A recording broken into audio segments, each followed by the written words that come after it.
Welcome to Bright academy. Last class में हमने Microsoft office शुरू किया हुआ था, जिसमें से हम 2 पार्ट्स कर चुके हैं, Microsoft Word and Microsoft Excel, है ना।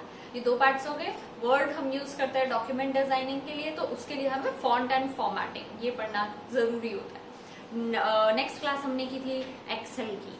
एक्सेल में स्पेशली हमें चाहिए होता है कि हम शीट्स, कैलकुलेशंस और इन सब के ऊपर काम करते हैं ना, तो उस पर शीट्स का रेफरेंस जो है वो हमें बहुत ज्यादा जरूरी है, चाहिए। अब इसके बाद हम थर्ड पार्ट कर रहे हैं हमारा, वो क्या है, power point, Microsoft power point. आज का हमारा टॉपिक वो ये रहेगा। देखिए बच्चे, सबसे पहली चीज क्या चीज, अगर मैं कहूँ कि हम एक सिंपल टेक्स्ट की बात कर रहे हैं, है ना, अगर हमने टेक्स्ट को जोड़ते हैं फॉर्मेट्स के साथ, यानी कि टेक्स्ट को थोड़ा सा सर पैर दिया, हेडिंग है तो ये साइज होना चाहिए, वो सेंटर में होनी चाहिए, ठीक है। तो अगर हम इस तरीके से बात करते हैं तो हमारे पास वो चीज रही, क्या चीज, टेक्स्ट प्लस फॉर्मेट्स। ये हमारे पास क्या चीज डिफाइन होती है, इसके लिए हम टर्म क्या यूज करते हैं, this is called as a document, ठीक है ना, जहां पर हमें मार्जिन और ये सब डिफाइन करना मिल जाता है। अब अगली चीज हमारे पास जो आ जाती है वो कौन सी आ गई, कि टेक्स्ट को, यानी ये डॉक्यूमेंट फॉर्मेट को ही अगर हमने और थोड़ा सा अट्रैक्टफुल, इम्पैक्टफुल डिफाइन करना है, तो अब हम क्या करें, है ना। तो उसके लिए फिर हमने क्या किया कि जब ये फर्दर डॉक्यूमेंट को ऐड किया जाता है विद द एक्स्ट्रा इफेक्ट्स, किस तरीके के, इस तरीके के इफेक्ट्स जो इसको और इम्पैक्ट दे सके, है ना, ठीक है। इस चीज को, इसको कोलैबोरेट करके हम क्या टर्म डिफाइन करते हैं, this collaboration it is called as presentation, clear. तो हम अब यहाँ पर बात करते हैं माइक्रोसॉफ्ट पावर पॉइंट किस लिए यूज होता है। तो अगर मैं आपको बोलूँ तो Microsoft power point it is a software जो हम ज्यादातर डॉक्यूमेंट को और इम्पैक्टफुल डिफाइन करने के लिए प्रेजेंटेशन के फॉर्म में बनाते हैं। तो इसके लिए हमने पावर पॉइंट यूज किया। टेक्स्ट बेसिक होता है तो हम एक्सटेंशन क्या यूज करते हैं, .txt।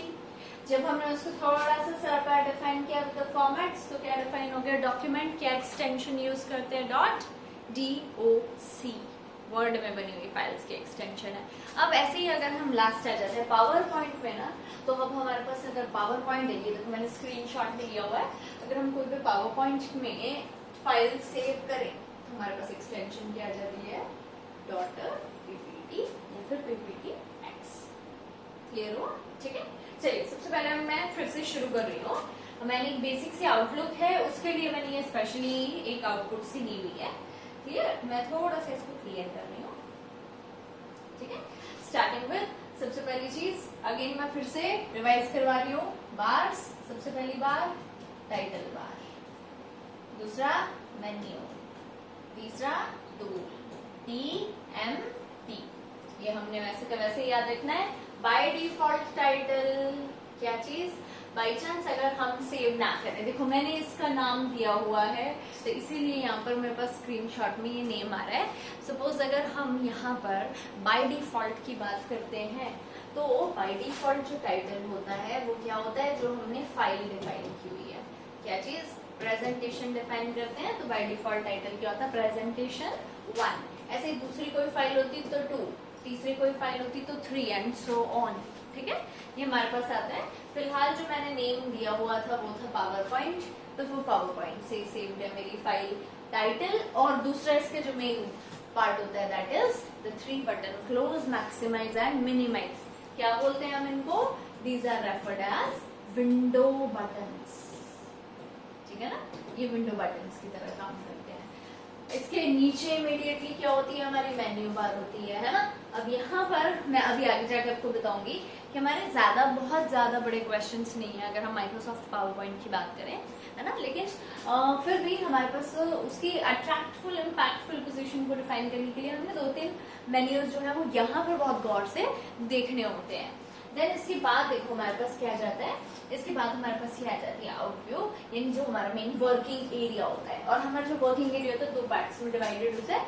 एक पार्ट जो लिस्ट कर रहा होता है कि how many slides and on which number of slides you are selected and you are working on it. And यहाँ पर जो करंट की ओपन हो जाती है, जो भी हमने प्रेजेंटेशन के टाइम पर स्लाइड को सिलेक्ट किया हुआ होता है ना।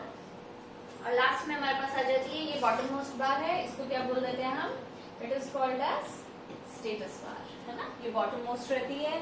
क्या क्या है इसमें, नोट्स, कमेंट्स, अगर हम एक्स्ट्रा ऐड करना चाहते होंगे, अदरवाइज प्रेजेंटेशन व्यू चाहिए कि आपको नॉर्मल व्यू चाहिए यानी, और अदरवाइज आपको स्लाइड शॉट व्यू चाहिए, कौन सा चाहिए, एंड जूम का फॉर्मेट है।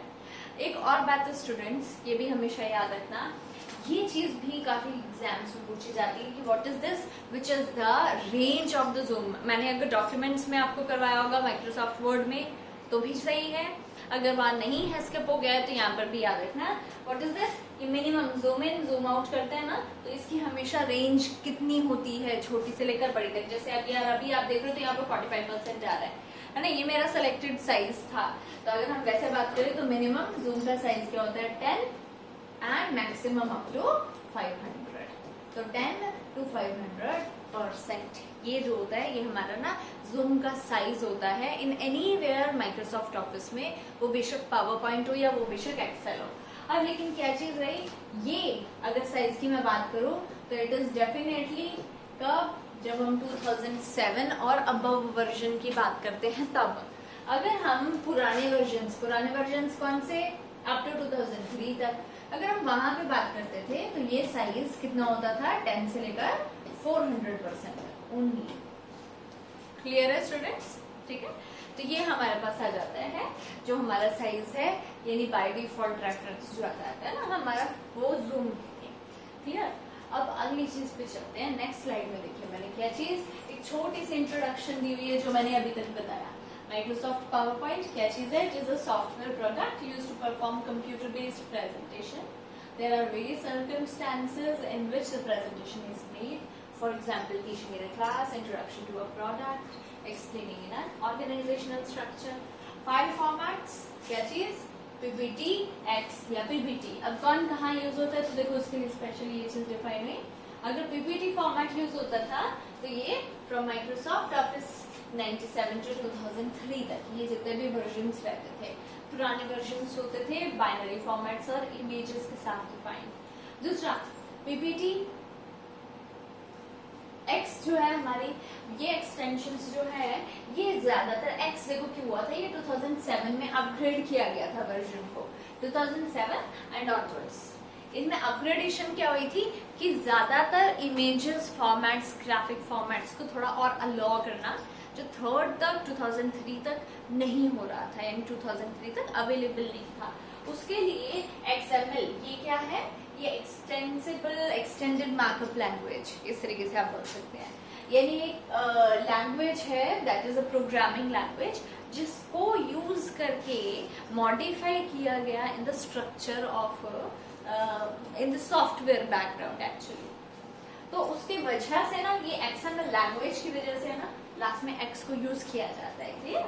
ये 7 और अभी 7 के बाद अगर सबसे लेटेस्ट हम वर्जन की बात करें तो it was 2019 last year introduce हुआ है। अभी तक जितने भी वर्जन हैं उन सब में ये PPTX, DOC, DOCX, XML, XMLX, ठीक है।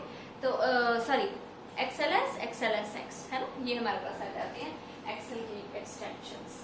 इसके बाद अगली चीज देखो क्या होगी, अगर हम एक नॉर्मल डॉक्यूमेंट की बात करें और नॉर्मल डॉक्यूमेंट को इम्पैक्टफुल, कलरफुल बनाना था, तो अब यहाँ पर उसके लिए हमने क्या यूज किया, तो देखो स्टूडेंट्स मैंने नीचे एक और चीज दी हुई है। हाँ, उससे पहले एक और इम्पोर्टेंट लाइन है, मैं इसको अंडरलाइन करके दिखा रही हूँ स्टूडेंट्स, ये ध्यान से। ये हमसे कई बार एग्जाम्स में पूछा गया है, what are the file formats which are not supported by PowerPoint in the versions like, मतलब new versions जो आए हैं इनमें ये कौन कौन से वर्जन्स ऐसे हैं जो ज्यादातर कंपैटिबल नहीं रहे हैं, फाइल्स जो है ज्यादातर वो कंपैटिबल नहीं रही हैं। तो इसके लिए मैंने स्पेशली ये लाइन ऐड की हुई है, this file formats does not support कौन कौन सा, Q factor, progressive, loading, stamps, lossless JPEG, compression files और अदरवाइज सब फॉर्मेट्स। ये जो सारे के सारे फॉर्मेट्स है ना, ये जो लिखे हुए हैं, these all are the formats of the images और द प्रोसेस्ड वीडियोस, इमेजेस जो इन बिटवीन चल रही होती है, ये सारी की सारी चीजें ये वहां पर ऐड हो जाती है। मतलब ये सारे के सारे जो फॉर्मेट्स हैं, ये सारे फॉर्मेट्स इमेजेस के हैं, जो कई बार अगर आप पावर पॉइंट में प्लग इन करते हैं, यानी कि आप पावर पॉइंट में जाकर अपलोड करें, तो ये काफी बार सपोर्ट नहीं करते हैं। क्लियर? लेकिन अगर मैं नॉर्मल जेपीईजी की बात करूंगी, नॉर्मल पीएनजी की बात करूंगी, बीएमपी इमेज की बात करूंगी, तो ये सारी की सारी जो है इमेजेस ये सपोर्ट करती हैं। क्लियर हुआ? ये चीज बहुत ध्यान से याद रखना, ये काफी बार बहुत छोटी सी चीज है बट काफी जगह पर पूछी जाती है। अब आ जाते हैं, अब स्टूडेंट्स में अगर आपको प्रेजेंटेशन के पॉइंट ऑफ एग्जाम के पॉइंट ऑफ व्यू से पीपीटी की बात करूं, तो आपको सिर्फ 3 चीजें याद रखनी है। डिजाइन टेम्पलेट, हम इसको अट्रैक्टिव थीम जब देते हैं। दूसरी चीज, अगर हमको मोशंस देनी होती है, इसमें अफेक्ट्स डालने, बट मूविंग अफेक्ट्स डालने होते हैं, उसके लिए क्या ऑप्शन रहता है। और तीसरा, कॉमन एडिटिंग टूल। ये 3 चीजें ही हैं जो हमें ज्यादातर देखी जाती हैं एग्जाम्स में पूछते हुए, ठीक है। लेकिन अभी सबसे पहली चीज मैं इसको एक क्वेश्चन की तरह बोल के भी बता रही हूँ। वो क्या चीज, if you want to make all the slides look alike, what is this option that is provided by PowerPoint presentation? Clear है? अगर ये चीज हमें पूछी जाती तो अब हम क्या करें कि सारी की सारी हमारी स्लाइड्स एक जैसी ही दिखें, हमें ऐसा ना लगे कि ये इससे अलग है या ये उससे अलग है। तो हम ऐसा क्या कर सकते हैं, तो जब भी दिखने दिखाने की बात होगी तो इसमें हम सबसे पहली चीज आ जाती है, क्या चीज, डिजाइन टेम्पलेट्स। अगर मैं इसको देसी भाषा में बोलूं तो डिजाइन टेम्पलेट, इसका मतलब होता है बैकग्राउंड। ठीक है, आपने ज्यादातर फोन में थीम सुना है वर्ड, हम थीम नहीं बोलेंगे, हम यहाँ पर डिजाइन टेम्पलेट्स बोल देते हैं। जैसे कि बैकग्राउंड, फॉर एग्जाम्पल अगर आप मेरी यही स्क्रीन पर देखें तो ये वाला जो एरिया मेरा आ रहा है ना, ये मेरा बैकग्राउंड एरिया है। ऊपर जो है ये मैंने अलग से टेक्स्ट बॉक्सेस अटैच किए हुए हैं, लेकिन सब स्लाइड्स के पीछे ये एक जैसी कॉमन इम्प्रिंट आएगा। तो इस चीज को हम डिफाइन करते हैं किसके जैसे, दिस इज द थीम जो बैकग्राउंड में आती है। क्लियर? अब इसके लिए अगर मैं स्पेशली मेन्यू बार में देखूं तो हमारे पास कौन सा मेन्यू आता है, डिजाइन मेन्यू। और इस डिजाइन मेन्यू के अंदर हमारे पास अलग अलग थीम्स होती हैं, अलग अलग कलर्स। ये तो बाय डिफॉल्ट मैंने स्क्रीनशॉट लिया हुआ है, तो ये ब्लैक एंड व्हाइट फॉर्मेट में आ गया। तो इस अलग अलग कलर्स होते हैं और बैकग्राउंड थीम से क्या होता है, एक बहुत अच्छा सा इम्पैक्ट मिलता है हमें इसकी सिर्फ डेफिनेशन तक याद रखना है। ठीक है, अब इसके बाद सेकंड पॉइंट आ गया है, ये वर्ड को याद रखना है। What is this, transition. ये क्या चीज रहेगी, transitions are the motion effects that when in the slide you added the moments of your slide as you advance from the slide to another। यानी अगर आप कोई भी ऐसा इम्पैक्ट देना चाहते हैं आपके टेक्स्ट को या आपकी स्लाइड को, जो अट्रैक्टिव मोशंस में डिफाइन होते हैं, अलग अलग ट्रांजिशंस प्रोवाइडेड होती है ना, इसके लिए टर्म आ जाती है, तो उसको हम डिफाइन करते हैं, these are called as transitions. अब जैसे मैंने यहाँ पे छोटा सा ना एक स्क्रीनशॉट खींच के रखा हुआ है बच्चे, आपने सबने क्या करना है, अगर मैं क्लास में भी कहूँ तो मैं हर बार यही कहती हूँ कि go to the transition menu and उस पे आप कम से कम क्लिक करके ये देखिए कि क्या क्या ऑप्शंस हमारे ओपन होते हैं। Like this is the option जिसमें आप स्लाइडली एक फेडेड मोमेंट्स, फेडेड पोर्शन देंगे। पुश अप, यानी आपकी स्लाइड्स जब भी चेंज होंगी तो ये इस तरीके से अप होकर चेंज होंगी। Push, swipe to the left, ऐसे swipe to the right, swipe to the down, swipe to the up, ये इस तरीके से हमारे पास 5 और ऑप्शन होते हैं। कवर, यानी कि one slided to cover. Flash, like a flash when it is open. ये स्लाइड्स के लिए सारी के सारे ट्रांजिशंस है। इसी तरीके से टेक्स्ट के लिए ट्रांजिशंस अलग प्रोवाइड हो जाती है। आपको याद क्या रखना है कि जब हम ये ट्रांजिशंस की बात करते हैं तो बाय डिफॉल्ट हमारे पास ना ऑलरेडी जो टूल बार ओपन होती है, वो टूल बार में हम बाय डिफॉल्ट कौन कौन से ट्रांजिशंस देख रहे हैं। अब एक्स्ट्रा नहीं ओपन करनी है, लेकिन अगर आप ये ट्रांजिशन मेन्यू में जाओ तो आपको बाय डिफॉल्ट बॉक्स में इस तरीके से कितनी सी ये दिख रही हैं, ये जितने ट्रांजिशन दिख रहे हैं इन सबके नाम आपको याद होने चाहिए, क्योंकि एक दो बार ऐसा भी हो चुका है कि हमें एग्जाम में स्पेशली बोला गया हो, पूछा जा रहा है कि इनमें से ये ऐसा कौन सा ट्रांजिशन अफेक्ट है जो हमारी बार में, टूल बार में इंक्लूड नहीं होता है। तो फिर उस जगह पर हमें पता होना चाहिए कि कौन कौन से होते हैं, कौन कौन से नहीं होते हैं। ठीक है, तो ये आपने सबने एक एक बार ना पढ़ लेना है, रट्टा नहीं मारना है, पढ़ लेना है, पढ़ के छोड़ दो। कभी एग्जाम में सामने आए, आंखों के सामने आए तो वहां पर हम चेक कर सकते हैं। क्लियर हुआ? ठीक है, नेक्स्ट हमारे पास आ जाता है that is animation. Actually transition is a part of animation, but animation में हम ओवरऑल विजुअल इफेक्ट्स को इंक्लूड कर लेते हैं। Animations are the visual effects which make your text, images, shapes or the charts come alive। यानी कि एक ऐसी मोमेंट दे देना जिससे ऐसा लगे कि ये सब चल रहा है, इन द मोशन है। Clear? They catch the audience attention and help them to engage with you and your presentation। Moreover, they are generally of two types। Types आप याद रख भी सकते, नहीं भी रख सकते, अदरवाइज हमारे पास वही ऑप्शन है। दो टाइप्स क्या है, the transition and the animation. Transitions अगर मैंने क्लिक किया हुआ तो ये किया था। एनिमेशन में देखिए हमारे पास क्या चीज, क्या करना है आपने, none, appear, fade, fly, float, split, wipe, shape, CLF से, अदरवाइज आप अदर और ऑप्शंस पे भी जाकर क्लिक कर सकते हैं। इस तरीके से ये तो एक बेसिक सा प्रोसीजर है जो हम स्लाइड के ऊपर देंगे। स्लाइड के ऊपर टेक्स्ट सेलेक्ट करेंगे, टेक्स्ट के ऊपर अप्लाई करने के लिए इतना प्रैक्टिकल हमसे नहीं पूछा जाता है ओरली कुछ भी, लेकिन अदरवाइज हमें सिर्फ एक डेफिनेशन से पता होनी चाहिए। तो ये एनिमेशन का पार्ट होता है ट्रांजिशन, और एनिमेशन जो हमें मोशंस के लिए हेल्प करेगा, जितने भी इफेक्ट्स रहते हैं। नेक्स्ट हमारे पास आ गया the last and the most important part, that is what if we want to view our slides in the different ways। Clear हुआ? तो यानी कि the different type of views of the slides in the PowerPoint। मैंने इसको click करने के लिए specially ये जो हमारा पार्ट है, it is the part of the view menu। Like जैसे मैं पुरानी स्लाइड अभी फिर से ओपन कर रही हूँ, ट्रांजिशन है, आपको पूछना है अगर हमने ये मोशंस देनी होती, अगर हमको ये मोशंस प्रोवाइड करनी है तो what is this, the menu that we use to click on it जब हम ट्रांजिशंस देनी होती है। तो मेन्यू कौन सा रहता है ट्रांजिशंस के टाइम पर, एनिमेशन मेन्यू यही है हमारे पास। क्लियर है? ऐसे ही सेम अगर हमसे पूछा जाता कि हमने अगर ये टेम्पलेट्स प्रोवाइड करने होते तो what is this menu, menu का क्या नाम है, डिजाइन। इसके साथ ट्रांजिशंस डायरेक्ट मेन्यू भी आ रहा है आजकल के वर्जन में, लेकिन इससे पहले होता था एनिमेशन का पार्ट, और अदरवाइज एनिमेशन अलग से हमारे पास प्रोवाइडेड है का ऑप्शन है। तो ये चीज है। अब इसके बाद अगर हमें स्क्रीन को अलग अलग व्यू में देखना होता है जैसे, तो उसके लिए हम क्या चीज करते हैं, ये हमारे पास व्यू मेन्यू के अंदर कुछ पार्ट्स आ गए। क्या क्या नाम है, normal, outline, slide sorter, notes, reading view and then the master views. सबसे इंपॉर्टेंट है हमारे पास इनमें से ये व्यूज यानी मास्टर व्यूज तक करना, लेकिन स्टार्टिंग में मैं एक एक करके शुरू कर रही हूँ। Starting with the normal view. अगर आपको सबसे पहली स्लाइड याद होगी, ये चीज थी, थोड़ा सा इसको क्लियर कर रही हूँ, यार है क्या चीज, this is called as the normal view. View में पार्टीशनिंग हुई है, एक तरफ हमारे नंबर ऑफ स्लाइड्स, ये क्योंकि मैंने बाई चांस स्लाइड स्क्रीनशॉट लिया हुआ था सिंगल स्लाइड के साथ ही, तो ये इधर अदरवाइज नंबर ऑफ स्लाइड्स आ जाती हैं, और यहाँ पर जो करंटली हमने ओपन की होती है वो वाली स्लाइड, इसको क्या बोलते हैं, नॉर्मल।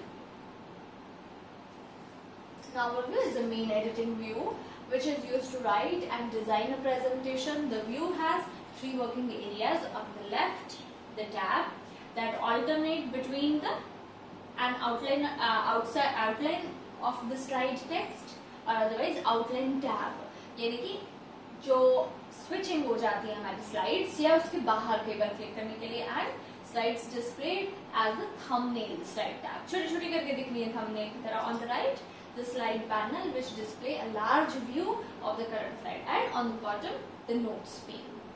ठीक है, अब इसके लिए स्पेशली ये देखो मैंने ये क्लिक किया हुआ है normal view. On the left hand side ये these are called as the thumbnail images। Slides के लिए नंबर्स दिए हुए हैं, इसमें से मैंने किसके ऊपर क्लिक किया हुआ है, ये राइट साइड वाला पैनल आ गया। ये एडिटिंग फॉर्म होते हैं, इसमें आप कुछ भी एडिट कर सकते हो। एंड थर्ड वाला पेन आ जाता है, जिसके नीचे आ रहा है ना ये वाला, जहाँ पर आप एक्स्ट्रा नोट्स कमेंट्स ये ऐड कर सकते हैं। तो ये 3 चीजों में डिवाइडेड होता है। क्लियर है? ठीक है, तो हमारे पास ये चीज रही। और दूसरी चीज ये भी याद रखना है साथ साथ में, ये देखो लास्ट में क्या आ रहा है, स्टेटस बार क्या डिफाइन कर रही है, how many number of slides जो आपने क्लिक की हुई है, टोटल कितनी है, और उसमें से अभी आपने किस पे क्लिक किया हुआ है। तो स्टेटस हमेशा जो स्टेटस डिफाइन करे स्टेटस बार। नेक्स्ट हमारे पास आ जाएगा आउटलाइन व्यू। ज्यादातर ये व्यू क्या होता है, this is a great place to start writing your content, to capture your ideas, plan how you want to present them and move the sides and text around. The outline tab shows your slide text in the outline form. देखो जैसे यहाँ पर click किया, content हमें कुछ नहीं नजर आ रहा है, फिलहाल जो भी क्लिक्ड स्लाइड थी उसके बारे में आपको करंटली पता चल रहा है। और उसमें भी ज्यादातर अगर हम आउटलाइन व्यू की बात करते हैं तो इसमें क्या होता है, अगर सपोज मैंने यहाँ बहुत सारे इफेक्ट्स के ट्रांजिशंस वगैरह ऐड किए होते तो उस टाइम पर when we are clicking on the outline view we are majorly focusing on the text, content क्या दिया हुआ है मैंने। अगर मुझे ये देखना है पहले तो अपनी स्लाइड के ऊपर, उसके ऊपर मैं कितने इफेक्ट्स डाल रही हूँ उससे मेरे को कोई मतलब नहीं, कंटेंट मैंने क्या डाला हुआ है अगर मुझे वो शो करना चेक करना होता तो मैं ऐसा कौन सा व्यू ओपन करूँ जिसमें मेरी ये हेल्प हो जाए। तो उसके लिए हमारा आंसर क्या आ गया, the answer is the outline view. ठीक है, basically it will use to represent the content on the slides.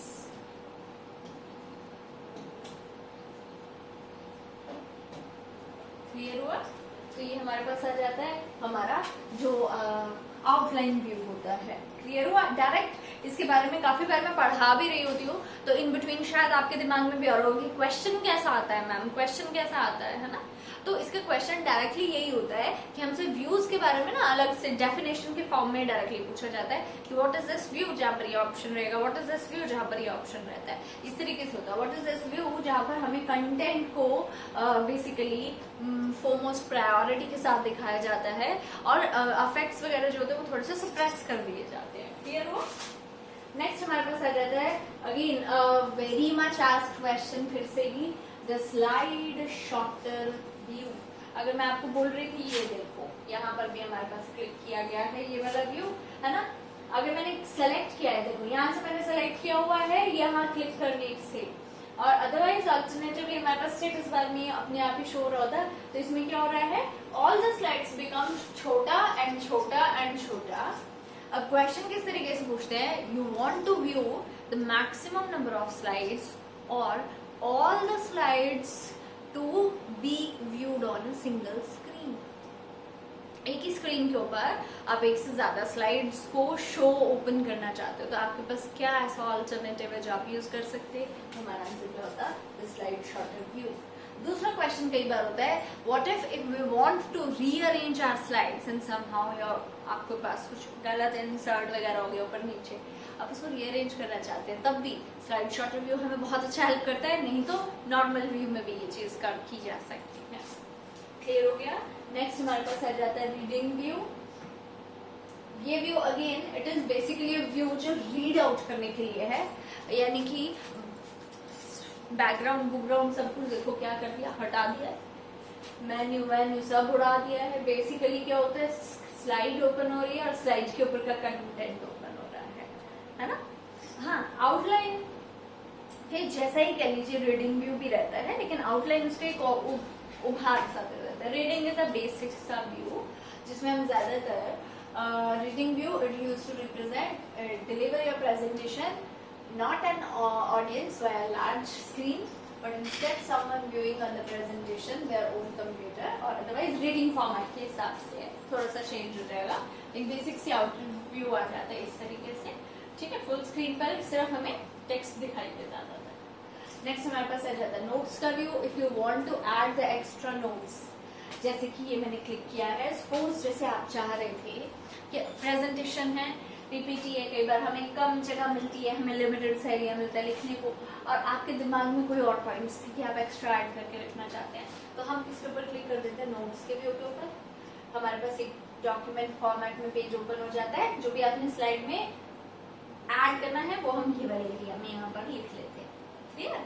इसका फायदा क्या होता है कि आपने यहाँ लिख तो लिया, अगर तो आप ये प्रेजेंटेशन में शो करते, यानी अगर आप स्लाइड शो रन करते तो स्लाइड शो व्यू में आपको ये नोट्स वाला एरिया नहीं दिखाई देगा, वहां सिर्फ स्लाइड ही डिस्प्ले होगी और आप अलग से ये वाले व्यू को अलग से व्यू करने के लिए, अलग से प्रेजेंट करने के लिए आप नोट्स वाले व्यू पे जाकर खुद के लिए चेक कर सकते हैं, यानी ये आपके खुद पर्सनल रेफरेंस के लिए होता है। तो notes page shows the speaker notes that you can add the note pane for each of the slide. Moreover, when these speaker notes are visible in 3 distinct places, यानी अलग अलग तरीके से हमारे पास ये पावर पॉइंट पे नोट्स का pattern जो होता है ना फॉर्म्स में ओपन हो जाता है। Within the notes pane, the view that we discussed on this page, you will see the notes while printing slides. Second, within the notes pane, in normal view, you can see the notes while editing slides.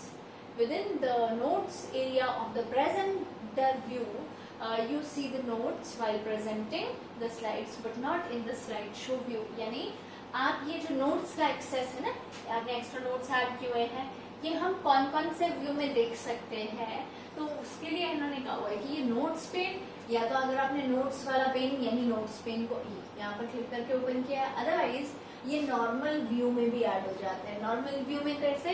क्योंकि हमने edit करना होता है तो while editing the slides, यानी right hand side वाले panel पर।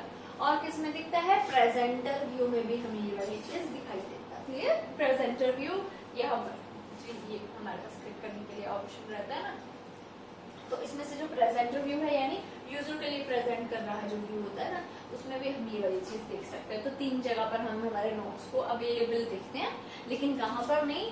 जहाँ पर हम स्लाइड शो की बात कर रहे हैं ना, तो स्लाइड शो में ये चीज नहीं दिखाई देगी। क्लियर हो गया? नेक्स्ट हमारे पास आ जाता है and the most important, the master view. ठीक है, सबसे पहले तो मैं यहाँ पे डेफिनेशन ही बता रही हूँ। Slide master view, it is a special feature in PowerPoint that allows you to quickly modify the slides and slide layout in your presentation. From there you can edit the slide master, which will affect every slide in the presentation. You can also modify individual slide layout, which will change any slide using those layouts. ठीक है, अभी ये तो हमने पढ़ा, obviously ये तो आपको दिख ही रहा है। अब मैं इसका क्वेश्चन आपको बता रही हूँ। You want a feature in Microsoft PowerPoint which is called as the common editing tool. What is this common editing? तो मैं उसको थोड़ा और elaborate करके बोल रही हूँ। The common editing is you want to have a common background, you want to have a common notes, you want to have a common date or a logo or a page number, yani slide number. You want to have a common alphabetic order at the right hand side or the left hand side or the bottom. अब कुछ भी ऐसा जहां हमें common change के बारे में पूछा जा रहा है, और कॉमन चेंज ऐसा कि अगर मैं एक स्लाइड पर चेंज करूं तो मुझे सारी स्लाइड्स के ऊपर वो चीज, वो अफेक्ट वैसा का वैसा ही दिखे, और मुझे हर एक स्लाइड पर अलग अलग जाकर नहीं करना है। अभी क्या करें? तो अब यहाँ पर हमारे पास क्या चीज आ जाती है? These are the master views जो हमें हेल्प करते हैं। ठीक है, मास्टर पैनल हमारे पास ये अलग से मास्टर व्यूज का फॉर्मेट जो होता है, स्लाइड मास्टर के ऊपर हम जब क्लिक करते हैं तो उसमें हमारे पास ओपन हो जाता है। देखो क्या चीज रही, जैसे मैंने स्लाइड मास्टर के ऊपर क्लिक किया, जो भी ABC मैंने जो भी थीम सेलेक्ट की होती, उस थीम के अकॉर्डिंगली एक आउटव्यू ओपन हो गई है। यहाँ पर मेरे पास एक अलग अलग फॉर्मेट्स हैं, मैं कोई भी फॉर्मेट सेलेक्ट कर लेती इसमें से। अब इसमें क्या चीज रहेगी, जो भी फॉर्मेट है ना, इस फॉर्मेट के हिसाब से मैं जो भी एडिटिंग यहाँ करती, जो भी चीज ऐड करती, फॉर्मेटिंग देती, हेडर फुटर कुछ भी, नंबर्स कुछ भी, जो भी चीज मैं यहाँ पर ऐड करती, वो ये चीज थ्रू आउट हर एक स्लाइड के ऊपर वैसे की वैसे ही इम्प्रिंट हो जाती, मुझे अलग अलग जाकर नहीं करना है। अब यहाँ से 2 क्वेश्चंस याद रखने बच्चे। क्या? पहली चीज मैं वर्ड में करवा रही हूँ,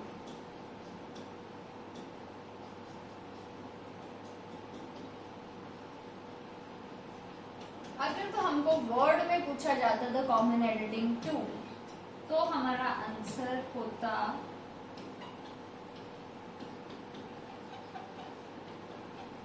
हेडर एंड फुटर। और अगर मैं पावर पॉइंट में बात कर रही हूँ, again the common editing tool, तो हमारा आंसर क्या होएगा, स्लाइड मास्टर। ये दो चीजें आती हैं। कैसे वर्ड में अगर मुझे कुछ कॉमन देना होता, like the common page number, logo, top, bottom, ज्यादातर ये हमको सेम चाहिए होती है ऑन द डॉक्यूमेंट्स। तो वहां पर अगर हमको ये चीज करनी होती तो हमने क्या देना था, हेडर एंड फुटर। और एक पेज पर नहीं, सारे पेजेस पर एक ही साथ हो जाता है। लेकिन पावर पॉइंट में हमें कहाँ ऑप्शन मिल जाता है, slide master. Slide master also includes बाकी सारे फीचर। कौन कौन से features, modify the background, modify the background, rearrange the place holders, customize the text and create the unique slides. Excuse me. Create the unique slide layout, customize the text formatting, rearrange the placeholders. यानी इन सबको जो हमारे written content होते हैं place holders, इनको change करना, modify the background, ये सारे ऑप्शंस तो होते हैं। Included header and footer also, अगर आप वो भी इंक्लूड करना चाहते हो तो हो जाए ये। तो वहां पर ये सब कॉमन मॉडिफिकेशन के लिए। अब लास्ट में आ जाते हैं हम स्टूडेंट्स विद द शॉर्टकट्स। क्या चीज रहेगी, सबसे पहले चीज यहाँ तक हमने जो जो किया है उसमें कॉमन क्या है, कॉपी पेस्ट सब सेम चलता है, वो हमको पता ही है। अब यहाँ पर हमें ज्यादातर प्रेजेंटेशन रन करनी होती है, तो maximum time we need presentation को चलाने वाले शॉर्टकट्स। क्लियर हुआ, ठीक है। तो मैंने वही चीज यहाँ पर इंक्लूड की हुई है। Starting with the first shortcut to start the presentation. What is this shortcut that we use? Always we use the function की F5। लेकिन एक डिफरेंस है, क्या चीज, स्टार्ट फ्रॉम द बिगिनिंग और फ्रॉम द करंट स्लाइड। मुझे first slide से ही शुरू करना है या मुझे करंट थर्ड से, सेकंड से, फिफ्थ से, अदरवाइज जो भी नंबर ऑफ करंट स्लाइड होती है उससे शुरू करना है। अगर मुझे करंट स्लाइड से स्टार्ट करना है then the shortcut is shift plus F5। ये काफी बार पूछा जाता है, एक दो बार हुआ है, ये पंजाबी एग्जाम्स में आ चुका है। उसमें ऑप्शंस ही ये पूछे गए हैं कि हमें अगर प्रेजेंटेशन शुरू करनी है तो हमारे पास क्या क्या ऑप्शंस हैं, from the beginning, from the middle, from the end, from anywhere और फ्रॉम द करंट स्लाइड, कौन कौन से ऐसे ऑप्शंस हैं। तो या तो बिगिनिंग या करंट स्लाइड, दो ही ऑप्शंस रहते हैं हमारे पास स्लाइड शो को ऑन करने के। अब इसके बाद आ जाता है क्या चीज, if you annotate the pen tool during the slide show, यानी अगर हमको पेन टूल जैसा कुछ एनोटेशन करवाना होता, मूवमेंट देनी है, तो हम क्या यूज करते हैं, Ctrl+P। लेकिन आप याद आ रहा होगा Ctrl+P किस लिए, प्रिंट के लिए भी यूज होता है। क्या है ये, प्रेजेंटेशन। एंड प्रेजेंटेशन के टाइम पर हम जब प्रेजेंटेशन बना रहे हैं तो हमारे पास कुछ कुछ जो शॉर्टकट्स हैं वो अलग से डिफाइन होंगे। हाँ, अगर मेरे को Ctrl+P ये प्रिंट के लिए आउटव्यू चाहिए होगा तो फिर मुझे इसको नोट्स पैनल में जाकर स्पेशली कन्वर्ट करके फिर करना पड़ेगा, ठीक है। नेक्स्ट हमारे पास आ जाता है क्या चीज, एन, और otherwise page down, page up. ये की ज्यादातर क्या होती है, नेविगेशनल। तो अगर मैं नेक्स्ट स्लाइड पर जाना चाहती हूँ ड्यूरिंग द स्लाइड शो तो हम पेज डाउन यूज करेंगे, प्रीवियस स्लाइड पर जाना चाहते हो तो पेज अप, और otherwise P, otherwise you can use the arrows, otherwise you can use the backspace for the above and enter for the next, ठीक है, ये सब चलता है। B, you can change the screen to black during the slide show, press B again to return। जैसे अभी आप मेरे कई बार देख रहे थे लास्ट क्लास में भी चलते चलते ब्लैक हो जाता है कई बार चेंज होने की बजाय, तो वो चीज करने के लिए हम B को यूज कर लेते हैं। इन बिटवीन इफ अगर आपको चाहिए था कि कुछ समझाना है और हमने उसको दिखाना नहीं है, escape to end the slide show. जब भी हमें एंड करना होता है, अपनी ये लास्ट स्लाइड पर हमेशा देखा भी है, चलते चलते हमेशा एक मैसेज आता है, press escape to end the slide show, ठीक है। तो उसके लिए यूज कर लेते हैं Ctrl+M, it is use to insert the new slide. याद रहे स्लाइड इंसर्ट करने बोल रहे हैं आपको, न्यू फाइल इंसर्ट करने नहीं बोल रहे हैं, ठीक है। तो Ctrl+M to insert a new slide, ठीक है ना। Slide is a part. अच्छा, दूसरी चीज आ जाती है वो ये, यहाँ पर ये बहुत गलती होती है, Ctrl+N, न्यू से हमेशा रेफरेंस आता है, तो हमेशा याद रखना Ctrl+N, it is for the new file. File का मतलब क्या रहता है, ज्यादातर विंडो रेफरेंस। ठीक है। अब अगर मैं इसमें से बात कर रही हूँ स्लाइड की, तो स्लाइड इज अ विंडो का पार्ट की विंडो का पार्ट। तो एन क्या होता है, विंडो होती है। विंडो क्या चीज, प्रेजेंटेशन। तो अभी जब भी हमको प्रेजेंटेशन ओपन करनी हो ना, तो हम क्या यूज कर लेते हैं, डायरेक्टली कंट्रोल प्लस एन।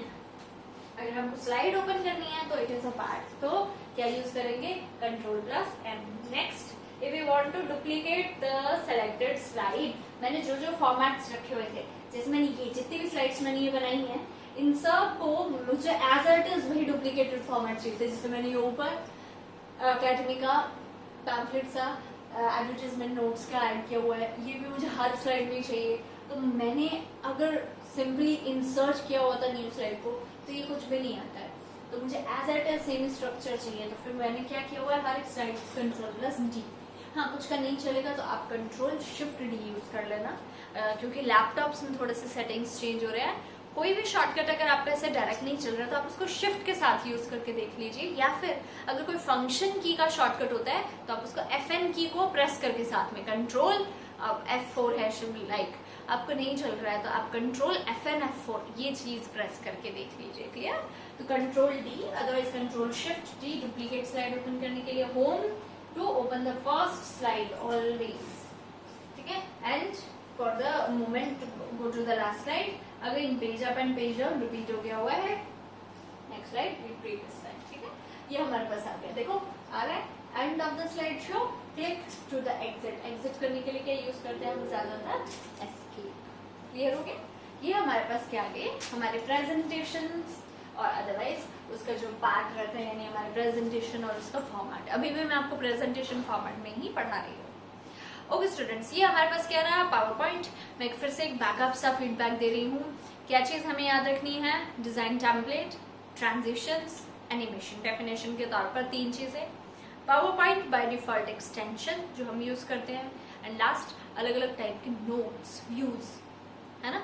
ये हमारे पास सारे के सारे हैं और बहुत सिंपल है, बहुत ज्यादा टफ नहीं हुआ है कि पावर पॉइंट आया हो। तो ये एक बेसिक सा एलिमेंट है जो हमने पावर पॉइंट प्रेजेंटेशन में यूज किया, इंक्लूडिंग द शॉर्टकट्स। ये शॉर्टकट्स जो है स्टूडेंट्स वो सबसे ज्यादा आस्क्ड हैं, इसलिए ये तो हमने करवाई है। इसके अलावा आपको बुक्स में कहीं और नोट्स में एक्स्ट्रा मिलते हैं, तो आप जितना ज्यादा याद रख सकते हैं उतना आप रख सकते हैं। क्लियर? ये ज्यादातर रिपीटेड क्वेश्चंस हैं, इसलिए ये वाले शॉर्टकट ज्यादातर इंक्लूड कर लिए गए हैं। इसके बाद नेक्स्ट क्लास में हम इसका लास्ट एलिमेंट, 4th एलिमेंट अब स्टार्ट करेंगे। 3 पार्ट हमारे पास माइक्रोसॉफ्ट ऑफिस के कंप्लीट हो गए हैं। नेक्स्ट क्लास में कंटिन्यू करते हैं। इससे पहले की वीडियोस के लिए आप फिर से YouTube चैनल पे हमारे जा सकते हैं और हमारी प्रीवियस क्लासेस को देख सकते हैं। And keep watching and please share and comment ज़्यादा से ज़्यादा कीजिए। Thank you.